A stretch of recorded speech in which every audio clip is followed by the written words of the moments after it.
আসসালামু আলাইকুম। আশা করি আপনারা সবাই ভালো আছেন। আগামীকাল পুঁজিবাজার কেমন যেতে পারে? এ বিষয়ে যদি বলি তাহলে আজকের মার্কেট নিয়ে একটু কথা বলব। তারপর আগামীকাল মার্কেট কী হতে পারে এবং ২ একটা নিউজ না আজকে ২ টা শেয়ার নিয়ে আমি কথা বলব। একটা হচ্ছে গ্রামীণফোন, আরেকটা হচ্ছে রবি। আমি মনে করি খুবই ইম্পোর্টেন্ট। ভিডিওর শেষের দিকে আমি রবি এবং আ গ্রামীণফোন নিয়ে একটু কথা বলব। আপনারা ভিডিওটা শুনবেন এবং আশা করি আপনারা উপকৃত হবেন এই ২ টা শেয়ার নিয়ে আলোচনা করলে। আজকের মার্কেট নিয়ে আমি সংক্ষিপ্তভাবে যদি বলি, 1 মিনিট চার্টটা ভালো ছিল। বাই ৩৪৩ কোটি টাকার লেনদেন।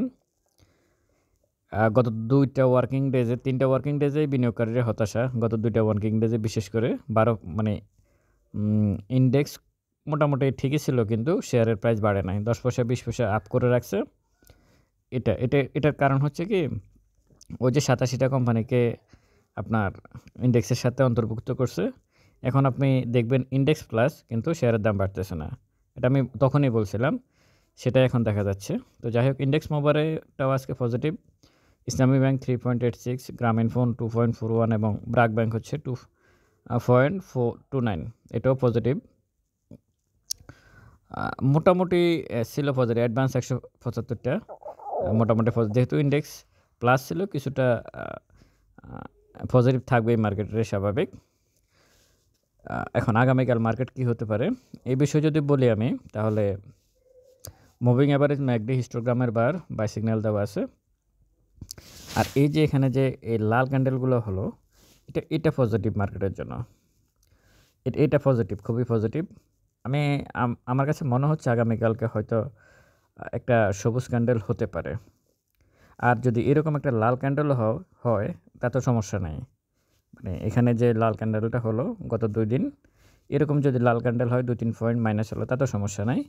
কিন্তু আমার বিশ্বাস আগামীকালকে একটা সবুজ ক্যান্ডেল হওয়ার সম্ভাবনা আছে। তবে ভলিউম বাড়তে হবে। এই যে ৭৪৩ কোটি টাকার লেনদেন, এটাকে ব্রেক করে যেতে হবে যদি ইনডেক্সকে পজিটিভ থাকতে হয়। এটা হচ্ছে মূল কথা। তবে তারপর আমি মনে করি যে ইনডেক্সটা পজিটিভ হওয়া উচিত আগামীকালকে। এটার একটা ব্যাখ্যা হচ্ছে যে পরপর ২ টা লাল ক্যান্ডেল হয়েছে। মার্কেট চলাকালীন সময়ে মার্কেট অ্যাডজাস্টমেন্ট হয়ে গেছে। শুধু যে ইনডেক্স নেগেটিভ হলেই মানে মার্কেট অ্যাডজাস্টমেন্ট হয় তা না। 1 মিনিট যে চার্টটা আছে, মার্কেট চলাকালীন সময়ে ১০টা থেকে ২:৩০ পর্যন্ত এর ভিতরেও অ্যাডজাস্টমেন্ট হয়ে আবার মার্কেট রিকভার করতে পারে। এটা গত যে ২ টা লাল ক্যান্ডেল দেখতেছেন, এইখানে এই বিষয়টা ঘটছে বলে আমি মনে করি। স্মার্ট মানি হয়তো এই কাজটা করছে। যার কারণে হয়তো মার্কেট আজকে পজিটিভভাবে দেখা দিছে। তবে ভলিউমের কোনো বিকল্প নাই। আপনি ইনডেক্স যদি এইভাবে চলতে থাকে, ইনডেক্স প্লাস করাটা কোনো ইম্পর্টেন্ট ব্যাপারে না। এই যে ইনডেক্স মোবারে দেখেন আজকে ১২ পয়েন্টের মতো ইনডেক্স প্লাস। ইসলামী ব্যাংক হচ্ছে ৪ পয়েন্টের মতো, গ্রামীণফোন ২.৫ পয়েন্ট আর ব্র্যাক ব্যাংক ২.৫ পয়েন্টের মতো। তাহলে ৫ পয়েন্ট, ৫ আর ৪ কত? ৫ আর ৯, ৯ পয়েন্টের মতো শুধু ৩টা শেয়ারেই ইনডেক্সকে প্লাস করে রাখছে। অথচ টোটাল ইনডেক্স কিন্তু প্লাস ১২ পয়েন্ট। এর মধ্যে ৪০০ শেয়ারের মধ্যে ৩টা শেয়ারেই ৯ পয়েন্টের মতো প্লাস করে রাখছে। তো এটা খুব ইম্পর্টেন্ট বিষয়, ইনডেক্স প্লাস করে রাখার মতো। আশা করি ভলিউম বাড়বে, এটা ইম্পর্টেন্ট বিষয় এবং প্রত্যেকটা শেয়ারের প্রাইস বাড়বে। এখন আমি মূল বিষয় যেটা আগামীকালকের মার্কেট, যদি আগামীকালকে মার্কেট সম্পর্কে একেবারে কনক্লুশন দিই, মার্কেটটা পজিটিভ থাকার সম্ভাবনা আছে। এখন দেখা যাক কী হয়।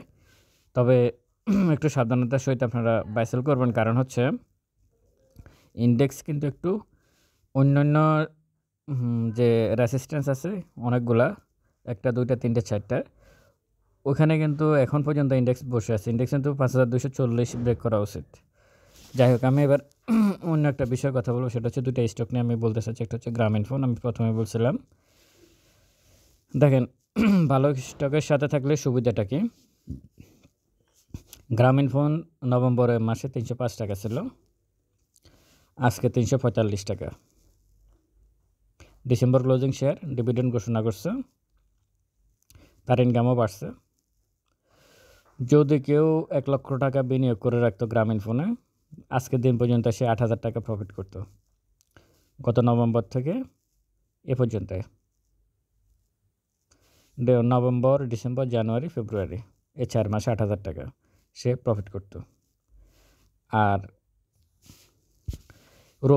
রবিতে নভেম্বরে যদি কেউ কিনে রাখতো তখন 24 টাকা ছিল, আজকে সেটার প্রাইস 29 টাকা 40 পয়সা, আর 5 টাকা গ্যাপ দিয়েছে। আজকের দিন পর্যন্ত কেউ যদি 1 লাখ টাকা বিনিয়োগ করতো তাহলে সে 20,000 টাকা প্রফিট করত।